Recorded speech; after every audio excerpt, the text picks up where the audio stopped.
प्रेमानंद महाराज के प्रवचन में कही गई कौन सी बातें अशोभनीय और आपत्तिजनक है, एक बार उस पर गौर कीजिए। जैसे उन्होंने कहा, आजकल बच्चे बच्चियों के चरित्र पवित्र नहीं है। आजकल बच्चे बच्चियां कैसी कैसी पोशाकें पहन रहे हैं। एक लड़के से ब्रेकअप, दूसरे से व्यवहार, फिर ब्रेकअप। बच्चे बच्चियों का व्यवहार व्यभिचार में बदल रहा है। होटल का भोजन खाने वाले को घर का खाना अच्छा नहीं लगेगा। पुरुषों से मिलने की आदत हो तो एक पति को स्वीकारने की हिम्मत नहीं रह जाएगी। 100 में से 2-4 कन्याएं ऐसी होंगी जो पवित्र जीवन रखकर किसी पुरुष को समर्पित होंगी। लिव इन रिलेशनशिप क्या है? गंदगी का खजाना। ठीक है, प्रेमानंद महाराज ने जो बातें कही ये उनकी निजी राय हो सकती है, लेकिन सार्वजनिक तौर पर ऐसी टिप्पणी बिल्कुल बर्दाश्त नहीं की जा सकती। कुछ लोग कह रहे हैं कि उन्होंने महिला और पुरुषों दोनों के लिए ये बातें कही हैं, तो इसमें महिलाओं का अपमान कैसे हो गया? तो सम्मान महिला का हो या फिर पुरुष का, बराबर होता है। इसीलिए हम उनसे कुछ सवाल पूछते हैं। क्या प्रेमानंद महाराज की ऐसी टिप्पणी से लड़कियों या महिलाओं के सम्मान को ठेस नहीं पहुंचेगा? क्या धर्म आस्था से जुड़े किसी व्यक्ति को ऐसी टिप्पणी शोभा देती है? क्या लड़कियों या महिलाओं का चरित्र ऐसी चीज है कि कोई भी उस पर उंगली उठा सकता है? आखिर प्रेमानंद महाराज को किसने अधिकार दिया है कि वो प्रवचन के नाम पर लड़कियों को कैरेक्टर सर्टिफिकेट या चरित्र प्रमाण पत्र बांटे? बड़ा सवाल यह है कि क्या प्रेमानंद महाराज की इस टिप्पणी से लड़कियों के प्रति समाज के नजरिए में अपमान या तिरस्कार की भावना नहीं आएगी? प्रेमानंद महाराज के बयान पर साध्वियां और खुद लड़कियां या महिलाएं क्या सोच रही हैं, वो भी सुनिए। किसी के करैक्टर के बारे में नहीं बताना चाहिए और किसी को जज नहीं करना चाहिए। अगर किसी ने चीट करना है तो वे एक के साथ रहकर भी चीट कर सकता है, तो हमें किसी के करैक्टर के बारे में नहीं बोलना चाहिए। ये सब उनके अपने अपने विचार हैं। बाकी तो ये हर व्यक्ति के अंदर खुद अपने आप उसका होना चाहिए कि उसको कितना उसका ज़मीर उसको अपने साथ रखना है। किसी को भी किसी के कैरेक्टर एसिसेशन नहीं करना चाहिए, किसी के बारे में बोलना नहीं चाहिए। और रही ये आजकल कहते हैं कि जेंडर इक्वलिटी है, तो इसमें तो नहीं समझ में आता। अगर कुछ ऐसा है कि एक मेल अगर 4 लेडीज़ के साथ जा रहा है तो ही इज़ नॉट सेटिस्फाइड। अभी तो ऐसा माहौल है, आजकल के लड़के थोड़ा बर्बाद हो रहे हैं, अपना संयम में नहीं रह रहे हैं, वो तो सही है। इसीलिए पेरेंट्स को भी अवेयरनेस चाहिए।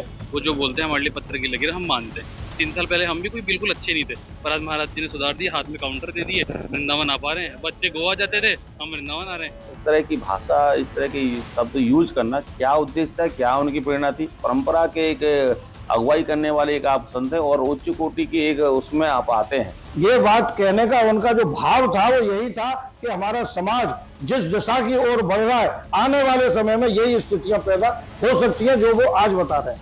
इन चीज़ों के बारे में, गृहस्थियों के बारे में, चीज़ों के बारे में संतों को बोलना नहीं चाहिए। ज्ञान की बात करनी चाहिए, सत्संग की बात करें, शिष्टाचार की बात करें। कुछ भी बोले जा रहे हैं, किसी के बारे में कुछ भी बोले जा रहे हैं, उनको बोलने में कोई कंट्रोल नहीं है या डर नहीं है, भय नहीं है। लगता है कि हम जो बोलेंगे सब सही है। प्रेमानंद महाराज ने लड़कियों को लेकर जो गलत टिप्पणी की है उसे गलत ठहराना इसलिए भी जरूरी है क्योंकि उनकी बातों को मानने वाले करोड़ों लोग हैं। यानी वो जो बात कहते हैं उसका असर देश के करोड़ों लोगों तक होता है। ये वो है जो उनके कथनों को पत्थर की लकीर मानकर चलते हैं, बिना लॉजिक के उनके शब्दों वाले मैजिक पर ज्यादा भरोसा करते हैं। सोशल मीडिया प्लेटफॉर्म इंस्टाग्राम पर प्रेमानंद महाराज के 2,89,00,000 फॉलोअर्स हैं। फेसबुक की बात करें तो 11 लाख फॉलोअर्स उनके यहाँ हैं। एक्स पर 1,09,000 लोग उन्हें फॉलो करते हैं। इसके अलावा प्रेमानंद महाराज से जुड़े अलग अलग 5 यूट्यूब चैनल्स हैं। इनमें भजन मार्ग यूट्यूब चैनल पर 1,41,00,000, श्रीहित राधा कृपा नाम के चैनल पर 23,10,000, साधन पथ पर 54,02,000, वृंदावन रास महिमा पर 6,32,000 और गुरु कृपा केवलम पर 8,76,000 फॉलोअर्स हैं। सिर्फ आम लोग नहीं बल्कि वीवीआईपी और सेलिब्रिटीज भी प्रेमानंद महाराज में आस्था रखते हैं। इनमें क्रिकेटर विराट कोहली और उनकी पत्नी अनुष्का शर्मा भी शामिल हैं, जो अक्सर प्रेमानंद महाराज से आशीर्वाद लेने के लिए वृंदावन में उनके आश्रम जाते रहे।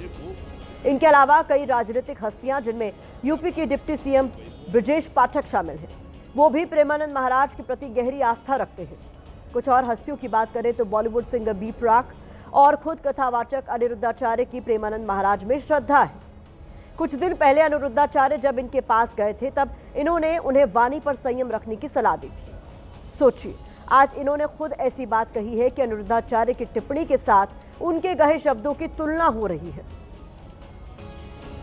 ऐसा पहली बार है जब प्रेमानंद महाराज इतने बड़े विवाद में घिरे हैं। हालांकि इससे पहले भी उन पर और उनकी टीम पर लोगों की तरफ से आरोप लगाए जाते रहे हैं। जैसे प्रेमानंद महाराज बड़ी बड़ी हस्तियों को अपने आश्रम में बुलाकर पीआर करवाते हैं। आरोप है कि प्रेमानंद महाराज तक आम आदमी की पहुंच नहीं है, वो सिर्फ वीवीआईपी भक्तों से ही मिलते हैं। प्रेमानंद महाराज बड़ी हस्तियों या सेलिब्रिटीज से ही व्यक्तिगत तौर पर मुलाकात करते हैं। आम इंसान के लिए ऐसी मुलाकात मुमकिन नहीं है। एक और घटना है जब इन पर वृंदावन के स्थानीय लोगों की तरफ से आरोप लगाए गए। हर सुबह प्रेमानंद महाराज अपनी टीम के साथ परिक्रमा मार्ग पर निकलते हैं। आसपास की कुछ सोसाइटी में रहने वाले लोगों ने इसको लेकर प्रशासन से शोर होने की शिकायत की। कुछ दिन परिक्रमा पर रोक लगाई गई। जानकारी के मुताबिक बाद में स्थानीय दुकानदारों ने सोसाइटी के लोगों का बहिष्कार कर दिया। उन्हें दूध, ब्रेड जैसी रोजमर्रा की जरूरत वाली चीजें देने से इनकार कर दिया। बाद में सोसाइटी के लोगों को प्रेमानंद महाराज से माफी मांगनी पड़ी। अब उनकी टिप्पणी की यूपी के मंत्री ओम प्रकाश राजभर ने भी आलोचना की है। उनके बयान की हम निंदा करते हैं। उनके पास कोई मशीन है जो वो चेक करते हैं रोज? हैं? उनको ये नहीं पता है कि सारी ताकत तो महिलाओं के यहाँ है। देखें, ताकत समझें, सारी ताकत वहाँ है। नारी शक्ति से जो टकराएगा चूर चूर हो जाएगा। आप संत महात्मा की कैटेगरी है, वहाँ आप देखिए कितने चरित्रहीन और कितने निर्दयी और क्रूअल और महिलाओं का शोषण करने वाले और कितने आपराधिक प्रवृत्ति के संत महात्मा मिलते हैं। अब वक्त इस खबर पर सोशल मीडिया के ओपिनियन को जान लेने का है, तो यूजर्स इसको लेकर लिख रहे हैं कि ये शब्द नहीं, सोच की सड़ांध है। इस टिप्पणी ने धार्मिक और सामाजिक हलकों में आक्रोश फैला दिया है। पहले अनिरुद्धाचार्य और अब प्रेमानंद महाराज का लड़कियों को लेकर इस तरह का बयान चर्चा का विषय बना हुआ है। सवाल यह है कि आखिर संतों को क्या जरूरत है लड़कियों के बारे में इस तरह की ओछी टिप्पणी करने की।